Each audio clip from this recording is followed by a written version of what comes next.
Popular rapper तथा हिमालय रोडिजका जज आदरणीय दाई आशिष राणा एके लाउरेले हालेको एउटा पोस्टले अहिले बजार तातेको छ।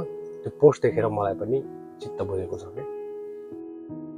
पहिला गोली चलेको हो, त्यसपछि सिंहदरबार जलेको हो, सुरुमा बच्चाहरू ढलेका हुन्, त्यसपछि संरचना ढलेको हो, याद रहोस् भनेर उहाँले पोस्ट हाल्नु भएको छ। कतिपय एमाले काङ्ग्रेस माओवादीका झोले झ्याम्टेहरू भरौटे बेडाहरू जता बालेनको समर्थनमा जता पनि रासोपाको समर्थनमा भिडियोहरू आउँछ त्यहाँ गएर सिंहदरबार जलाउने लुसिफर देश जलाउने भनेर चाहिँ भोक्न भ्याइरहेका छन्।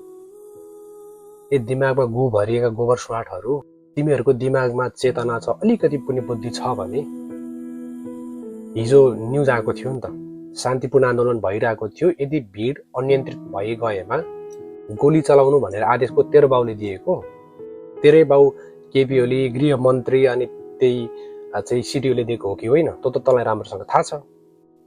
त्यो ठाउँमा परेर त मरेको भए, तेरो बाउ मरेको भए, तेरो दाजुभाइ मरेको भए, दिदीबहिनी मरेर शहीद भएको भए होइन, के तँलाई स्वीकार्य हुन्थ्यो? अझै भन्थेस् बालेले देश जलाएको, सिंहदरबार जलाएको भनेर। कञ्चटमा ताकी यहाँ ताकी घरको छतबाट पछाडिबाट लुकेर होइन, पुलिस भन्दा अरू व्यक्तिहरूले गोली चलाएको छ। त्यो तेरो आँखाले देख्दैन कि पट्टी मारेर बसेको? काठमाडौँको मेयर भएर आउँदाखेरि बालेन शाहले हिजो कति सिस्टममा चलाएको थियो, कति मान्छेहरू व्यवसायीहरू डराएर भागिसकेका थिए। अहिले मेयर बालेन शाहले छोडेपछि काठमाडौँको अवस्था के छ त्यो तेरो फुटेको आँखाले देख्दैन? तेरो बाउले कहाँ गुन्डोमा भोग्दै थियो त? हामीले चुनाव नलडिकन मेयर जित्यो भनेर हो, त्यही जितेको मेयरले अहिले खोइ के गरेछ त?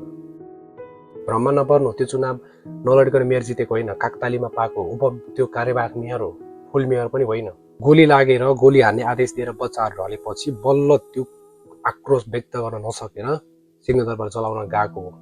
तर अरू कसैले जलाएको हो, जलाउन गयो हो, तर घुसपेट भएर अरू पार्टीकै झोले तिमीहरू भगौडेहरूले नै, तिमीहरू भेडाहरूले नै, अन्धभक्तहरूले नै, केपीको आँची खानेहरूले जलाएको थियो।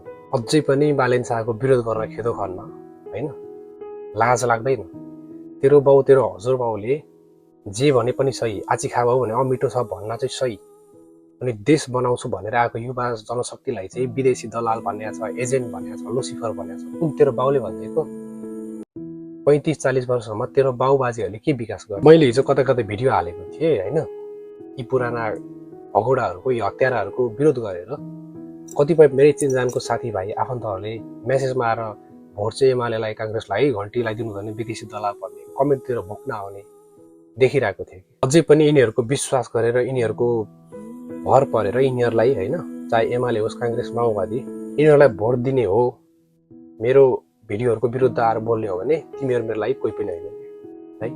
भोग्नु छ जति भोग्दै गर्दा हुन्छ, आई डोन्ट केयर, मलाई मतलब छैन होइन। म रासोपाको समर्थक होइन, झोले होइन, म परिवर्तनको समर्थक हो।